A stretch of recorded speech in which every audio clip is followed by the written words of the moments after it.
I can't wait for the firmware update any longer, so we will just proceed with whatever we have for this review. For this year in particular, I think the brand new S24 Plus got the most upgrades out of the entire Galaxy S24 series of smartphones. It has a new screen, slightly tweaked design, and for those living outside of North America and China, we're getting the new Exynos 2400 chipset. Many people will immediately say that Exynos is trash, but as we've shown, the new Exynos 2400 is actually a very competent chipset. And before we begin, please do hit that like and subscribe button because that will help us out a lot, and we don't have sponsors for this video. So let's address the elephant in the room first, the performance. Specifically, that Exynos 2400 chipset. Throughout my tests and also some other tests from other people that I've seen, the Exynos 2400 is indeed a very powerful chipset. We are getting good frame rates on Genshin Impact even while thermal throttling, and the thermal limit is at 46 degrees Celsius. Now, there are a lot of people, even in our own comment sections, who instantly say that this is a crappy phone because of that Exynos 2400 chipset and immediately just dismiss this phone. I mean, I get it if you're traumatized by the previous generations like the Exynos 990, but it's been many years. Time flows and things change. But not everything is rainbow and sunshine with this new Exynos 2400. Because it is such a new chip at the time of our testing, the GPU found inside the Exynos 2400, which is called the Xclipse 940, and that is actually based on the AMD RDNA 3 GPU architecture, still has some incompatibility issues with certain games. For example, Fortnite and its lighting issues. I'm sure this will be fixed, but I'm not sure when it will be fixed. Okay, the second thing that many of you requested is the battery life. Now, I have to explain more in this section here. So the Galaxy S24 Plus comes with a 4900 mAh battery, which is slightly larger than last year's S23 Plus. Using our standardized battery life test, this phone can reach 13 hours and 22 minutes on 1440p resolution at 120Hz. That's actually pretty good, but it is actually with worse battery life when compared to the S23 Plus from last year with the Snapdragon 8 Gen 2. Even when we switch over to 1080p resolution though and redid the same test, the S24 Plus still doesn't last as long as the S23 Plus. Now, all of this talk and messy data is kind of difficult to digest, so let's recompile everything into this table here. This shows that the S24 Plus is definitely eating up a bit more power compared to the previous generation. But I still don't think comparing the S23 Plus and the S24 Plus is the right thing to do here, since the S24 Plus has a lot more pixels on the screen, hence it will consume a lot more battery even if we lower the resolution.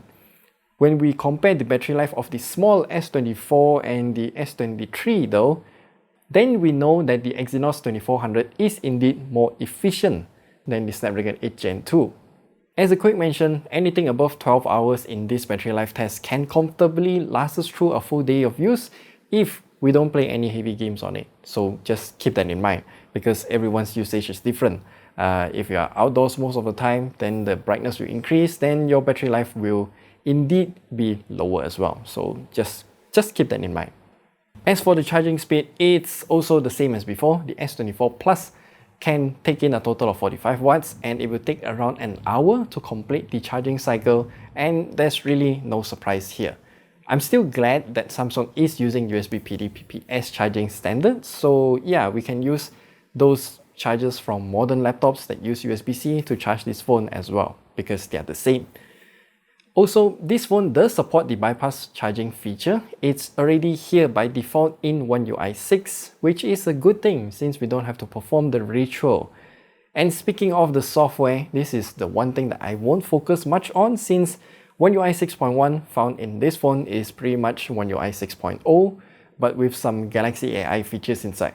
We'll have another video testing some of those AI features, so do subscribe for that, and also leave me all of your crazy ideas and I will try them out. At least I will try to try them out in the upcoming video. The features that I like are still here, like Edge Panel, Samsung Pay. Some may call it bloatware, but I think it should only be called bloatware if no one else uses those features. Moods and routines is still plenty powerful compared to Apple's shortcuts, by the way, so yeah, there's no competition here. One more thing that I want to highlight is the upgrade to 7 generations of Android OS upgrades and 7 years of security patches. This is a huge upgrade for us consumers, and I really like Samsung is upping their software update policy for this generation in particular.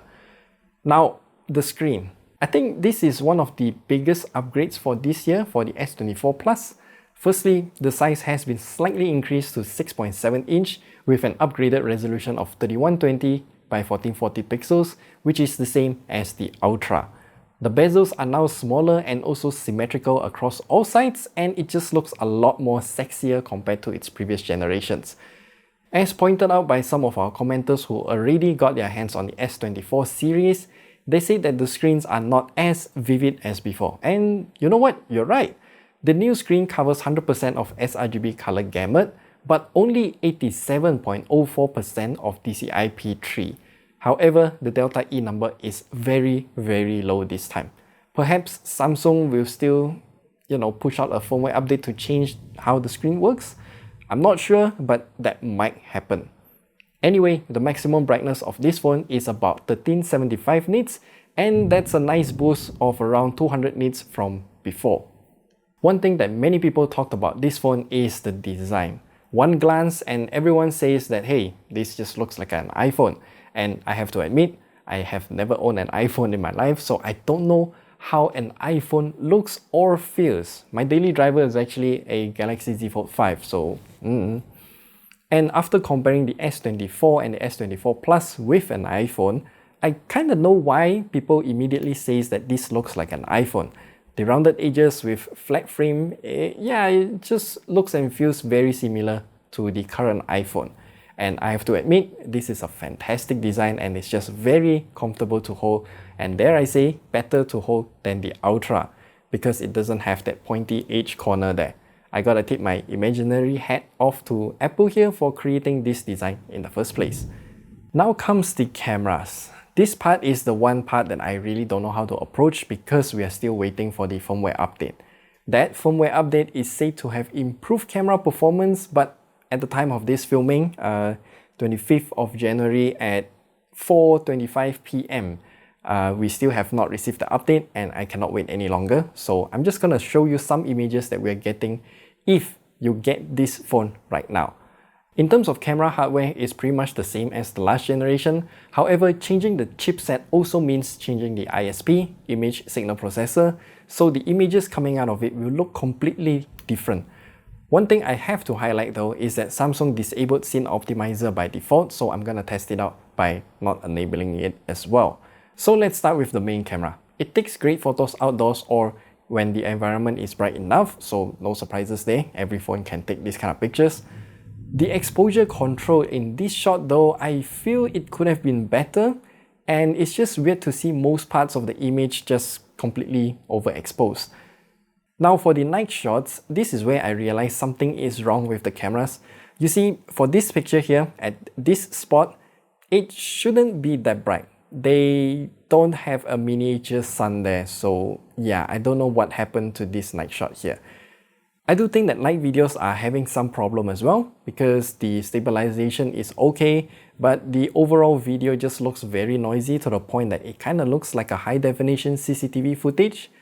Don't get me wrong, this is a very usable footage, it's just that I expect more out of this. The ultra wide angle camera have the same behavior as the main camera as well, so I just show you some of the pictures taken on the screen right here.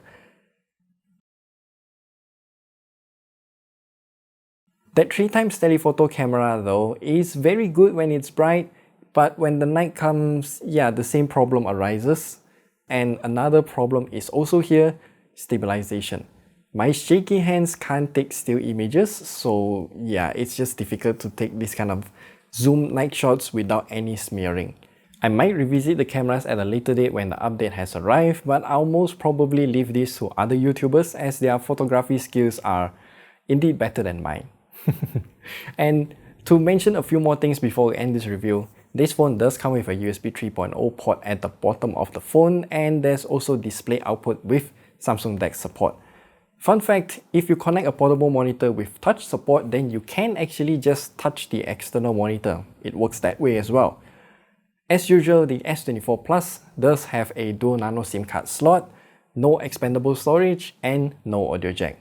It still has IP68 rating, and that's just to be expected at this point for the Galaxy S series. And now is the conclusion, and this is where I will usually ask the question, should you buy whatever device that we are reviewing in that particular video? But for this time though, I want to ask you another question. Should you be worried and avoid the Exynos version? Well, throughout my tests, I'd say no. Most of the world is getting the Exynos 2400 for the S24 and S24 Plus, and I think Samsung did improve a lot here. It shows great gaming performance, great emulation performance even though there isn't any support at this point in time, and also a rather good battery life, all things considered. And I have a message for everyone here. My job here is just to show you how well the Exynos 2400 performs, and I did just that. Somehow that made headlines around the world, and I clearly helped a lot of people clear their doubts about the new Exynos 2400 chipset. I don't know how those tests has such a big impact, and I really appreciate all of your comments and support. But now it is up to Samsung themselves to make sure their own phones with Exynos are treated with respect. They've got good hardware here, so do keep on improving. A round of applause for the Exynos team.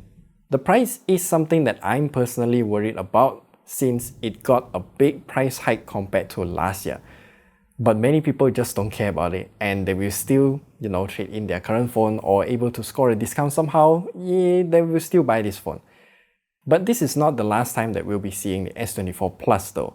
We are still doing some additional tests on this phone, and we will also return to this phone once more when the firmware update has arrived. So yeah, do subscribe for that, and we'll see you guys in the next video. Goodbye.